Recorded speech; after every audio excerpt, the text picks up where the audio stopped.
Ele já foi o homem mais poderoso do país. Hoje, enfrenta investigações, julgamentos e um futuro cercado de incertezas. Jair Bolsonaro pode acabar preso? E mais, existe a possibilidade real de ele passar o resto da vida na cadeia?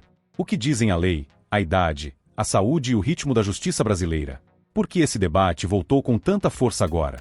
Neste vídeo, vamos separar emoção de fatos, ruído político de realidade jurídica, e mostrar o que realmente está em jogo nos próximos anos. A resposta não é simples, mas pode mudar profundamente o cenário político do Brasil. Seja muito bem-vindo ao canal. Aqui a gente analisa os fatos sem paixão partidária, com contexto, clareza e responsabilidade. Falamos sobre notícias de política, economia e os principais conflitos mundiais que impactam o Brasil e o mundo. Se você é brasileiro e quer entender o que realmente acontece por trás das manchetes, já se inscreve no canal, deixa o like e ativa o sininho para não perder nenhum dos próximos vídeos.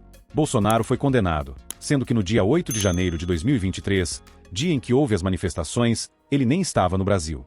A pergunta que domina o debate público não é simples nem retórica. Jair Bolsonaro pode, de fato, terminar seus dias na prisão? Para responder, é preciso ir além da torcida política e entender como funciona o sistema de justiça brasileiro, quais processos estão em andamento, quais crimes são investigados e, principalmente, quais cenários são juridicamente possíveis. Hoje, Bolsonaro enfrenta investigações em diferentes frentes, que vão desde acusações ligadas ao uso indevido da máquina pública até suspeitas envolvendo ataques às instituições democráticas. Cada uma dessas frentes tem peso, ritmo e consequências distintas. No Brasil, ninguém é preso apenas por ser investigado. É necessário que haja denúncia, julgamento, condenação e trânsito em julgado, ou seja, quando não cabem mais recursos. Esse caminho costuma ser longo, especialmente em casos envolvendo ex-presidentes. Mas a história recente mostra que ele não é impossível. O país já viu figuras centrais do poder político serem condenadas e presas, ainda que por períodos limitados. Isso faz com que o debate sobre Bolsonaro deixe de ser hipotético e passe a ser concreto. Outro ponto que gera dúvidas é a idade e a saúde do ex-presidente. Muita gente acredita que isso impediria qualquer prisão. Não é bem assim. A legislação brasileira não impede a condenação ou a prisão de idosos, mas prevê regras específicas para cumprimento de pena, como prisão domiciliar em casos excepcionais. Isso significa que, mesmo condenado, o formato da punição pode variar bastante. Cadeia comum, regime semiaberto, domiciliar ou até penas alternativas são possibilidades que dependem do tipo de crime e da sentença. Há também o fator político. Bolsonaro ainda possui influência, aliados e uma base fiel. Isso interfere no judiciário? Formalmente, não deveria. Mas na prática, processos de grande repercussão costumam ser mais lentos, mais cautelosos e cercados de pressão institucional. Cada decisão gera reações, manifestações e disputas narrativas. É por isso que o tempo é um elemento-chave nessa equação. A justiça pode avançar, mas raramente o faz com rapidez quando o réu é um personagem central da política nacional. Além disso, existe uma diferença enorme entre pode ser preso e vai morrer na cadeia. Para que alguém passe o resto da vida preso, é necessário um conjunto de condenações graves, com penas altas e sem reversão em instâncias superiores. Isso é raro no Brasil, mesmo em casos de corrupção ou crimes contra o Estado. O sistema penal brasileiro, por si só, dificulta penas longas e definitivas. Ao longo deste vídeo, vamos analisar quais acusações realmente têm potencial de gerar condenações severas, quais são mais frágeis e quais dependem de provas que ainda não vieram a público. Vamos também entender por que esse tema voltou com tanta força agora e o que pode acontecer nos próximos meses. A resposta final pode surpreender tanto quem torce quanto quem rejeita Bolsonaro. Para entender se Jair Bolsonaro pode acabar preso, e em que condições, é preciso separar o debate em camadas. A primeira é jurídica. Hoje, os processos que mais pesam são aqueles que tratam de tentativa de ruptura institucional, abuso de poder e uso indevido de estruturas do Estado.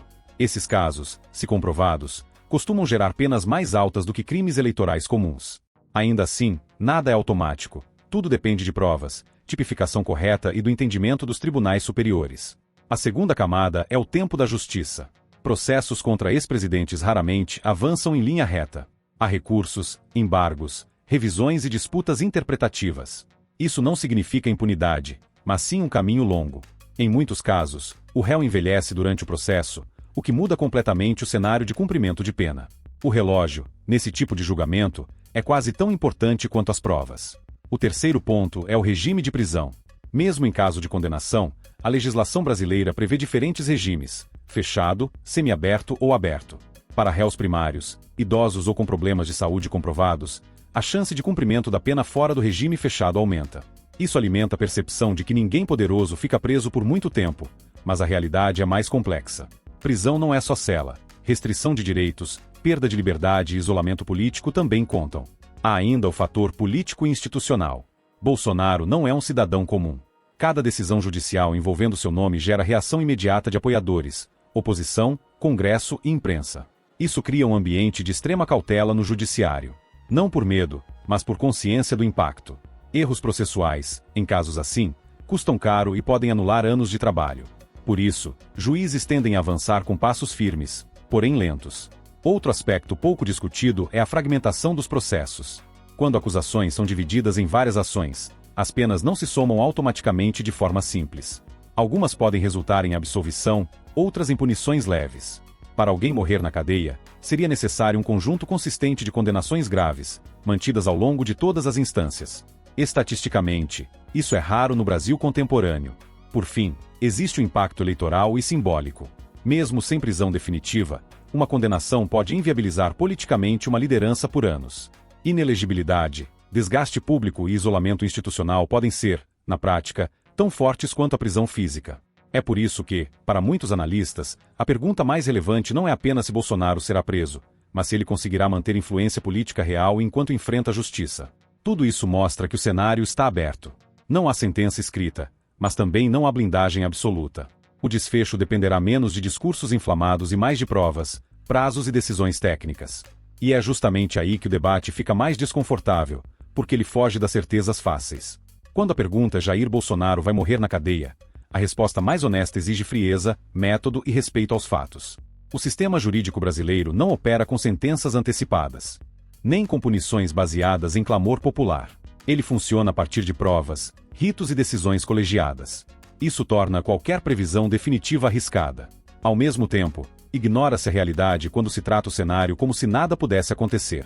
O ponto central está no meio desse caminho. A experiência histórica mostra que ex-presidentes raramente enfrentam punições rápidas e absolutas. Mas também revela que o país já atravessou momentos em que figuras consideradas intocáveis foram condenadas, presas e politicamente neutralizadas. O que muda de um caso para outro é a solidez das provas, a coerência das acusações e a capacidade do processo resistir ao tempo e às instâncias superiores. É exatamente aí que se concentra o verdadeiro risco para Bolsonaro. Outro aspecto essencial é entender que prisão não é o único desfecho relevante. Mesmo sem uma pena longa em regime fechado, condenações podem gerar efeitos profundos e duradouros. Inelegibilidade, perda de direitos políticos, isolamento institucional e desgaste histórico têm impacto real. Em muitos casos, o legado político é mais afetado por esses fatores do que por anos atrás das grades. A justiça, nesse sentido, atua também no plano simbólico. Existe ainda a variável humana. Idade, saúde e contexto social influenciam diretamente a execução de uma eventual pena. A legislação brasileira prevê alternativas, como prisão domiciliar, em situações específicas. Isso faz com que a ideia de morrer na cadeia seja, juridicamente, um cenário extremo e pouco frequente. Não impossível, mas estatisticamente improvável. A diferença entre possibilidade legal e probabilidade real precisa ser compreendida para evitar análises emocionais. Também é preciso observar o ambiente institucional. Decisões envolvendo figuras polarizadoras tendem a ser minuciosas, justamente para evitar nulidades futuras. Isso alonga os processos e amplia a sensação de indefinição. Para o público, parece lentidão. Para o judiciário, é cautela. Esse contraste alimenta narrativas opostas, de perseguição, de impunidade ou de conivência. Nenhuma delas, isoladamente, explica o todo. No fim das contas, a pergunta inicial talvez revele mais sobre o clima político do país do que sobre o destino individual de Bolsonaro. Ela expressa medo, desejo de punição, sensação de injustiça ou expectativa de revanche histórica. Mas a justiça não responde a emoções coletivas. Ela responde a autos, provas e votos. E é nesse terreno silencioso, técnico e muitas vezes frustrante que o futuro será decidido. O que se pode afirmar, com segurança, é que o desfecho ainda está em construção. Não há sentença final, mas há riscos concretos. Não há condenação definitiva, mas há caminhos jurídicos abertos. Entender essa complexidade é essencial para não cair em certezas fáceis nem em negações convenientes. Parabéns por ter chegado até o final deste vídeo. Isso mostra que você busca entender os fatos além das manchetes e dos discursos prontos. Se este conteúdo te ajudou a enxergar o cenário com mais clareza, se inscreva no canal, deixe o like e ative o sininho para não perder os próximos vídeos. Agora, aproveite e assista aos conteúdos que estão aparecendo na tela final, eles aprofundam ainda mais esse tema. E eu quero saber de você, na sua opinião, Bolsonaro vai ficar na cadeia para sempre ou vai sair e em 2026 é Bolsonaro presidente? Deixe seu comentário aqui embaixo e participe do debate.